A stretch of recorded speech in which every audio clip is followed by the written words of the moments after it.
അവിടെ പോയി കഴിഞ്ഞപ്പോൾ ബാക്കി സ്റ്റുഡൻസിനെ വെച്ച് നോക്കുമ്പോൾ ഞങ്ങൾക്ക് പ്രാക്ടിക്കൽ വൈസ് നല്ല നോളജ് ഉണ്ടായിരുന്നു. പെട്ടെന്ന് നമുക്ക് അവിടെ ചെല്ലുമ്പോൾ നമുക്ക് ഒരു പുതുമ തോന്നില്ല. കാരണം നമ്മളിവിടെ ലാബിൽ ചെയ്ത് തന്നെയാണ് അവിടെയും ചെയ്തത്.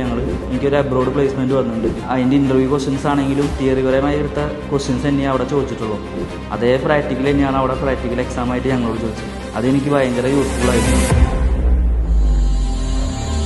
ഹായ്, എൻ്റെ പേര് സൗരവ്. ഞാൻ തൃശ്ശൂരിൽ നിന്ന് വരുന്നു. ഞാൻ ഇവിടുത്തെ 2021 ഓയിൽ ആൻഡ് ഗ്യാസ് സ്റ്റുഡൻ്റാണ്. ഞാനൊരു BCA ഗ്രാജുവേറ്റാണ്.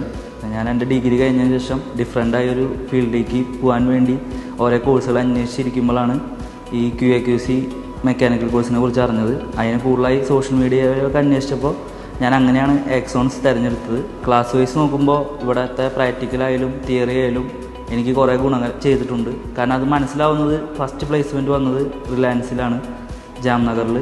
അവിടെ പോയി കഴിഞ്ഞപ്പോൾ ബാക്കി സ്റ്റുഡൻസിനെ വെച്ച് നോക്കുമ്പോൾ ഞങ്ങൾക്ക് പ്രാക്ടിക്കൽ വൈസ് നല്ല നോളജ് ഉണ്ടായിരുന്നു. കാരണം അത് നമുക്ക് ഇവിടെ ഒന്നും മനസ്സിലാവില്ല, പഠിക്കുമ്പോൾ നമുക്ക് മനസ്സിലായിട്ടുണ്ടായിരുന്നില്ല. പക്ഷെ അവിടെ ചെന്നപ്പോഴാണ് ബാക്കി സ്റ്റുഡൻസിന് പ്രാക്ടിക്കൽ വൈസ് തീരെ നോളജ് ഉണ്ടായിരുന്നില്ല.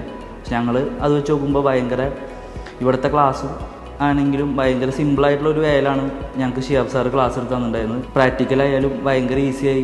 പക്ഷേ കുറേ വട്ടം നമ്മൾ ചെയ്യിപ്പിച്ചുകൊണ്ട് നമുക്ക് ഫീൽഡിൽ ചെല്ലുമ്പോൾ നമുക്ക് ഭയങ്കരമായിട്ട് യൂസ്ഫുള്ളാണ്. കാരണം പെട്ടെന്ന് നമുക്ക് അവിടെ ചെല്ലുമ്പോൾ നമുക്ക് ഒരു പുതുമ തോന്നില്ല. കാരണം നമ്മളിവിടെ ലാബിൽ ചെയ്ത് തന്നെയാണ് അവിടെയും ചെയ്തത് ഞങ്ങൾ.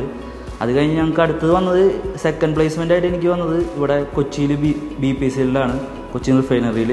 അത് വൈസ് നോക്കുമ്പോഴായാലും നമ്മളിവിടെ ചെയ്ത് തന്നെയാണ് അവിടെ ഞങ്ങൾ ചെയ്യണുള്ളൂ. വേറെ പുതിയതായിട്ടൊരു ഒന്നും ചെയ്യണില്ല. കാരണം ഇവിടെ എന്തോ പഠിപ്പിച്ച് അതന്നെ നമ്മളവിടെ ഫീൽഡിൽ ചെയ്യുന്നത്. അത് കഴിഞ്ഞ് ഇപ്പോൾ ഒരു വർഷം വർക്ക് ചെയ്തതിന് ശേഷമാണ് ഇപ്പോൾ എനിക്കൊരു അബ്രോഡ് പ്ലേസ്മെൻറ്റ് വന്നിട്ടുണ്ട്. അപ്പോൾ അത് കുവൈറ്റിലാണ്. അതും ഇതേപോലെ തന്നെ അതിൻ്റെ ഇൻ്റർവ്യൂ ക്വസ്റ്റ്യൻസ് ആണെങ്കിലും ഷിയാബ് സാർ ഇവിടെ തിയറിപരമായി എടുത്ത ക്വസ്റ്റ്യൻസ് തന്നെയാണ് അവിടെ ചോദിച്ചിട്ടുള്ളൂ. അതേ പ്രാക്ടിക്കൽ തന്നെയാണ് അവിടെ പ്രാക്ടിക്കൽ എക്സാമായിട്ട് ഞങ്ങളോട് ചോദിച്ചത്. അതെനിക്ക് ഭയങ്കര യൂസ്ഫുൾ ആയിരുന്നു. ഇത്ര നാളത്തെ ലൈഫിൽ എനിക്ക് ആക്സോൺസിൽ നിന്ന് കിട്ടിയ ട്രെയിനിങ്ങിലും സപ്പോർട്ടിലും ഞാൻ ഭയങ്കര ഹാപ്പിയാണ്. Thank you axons.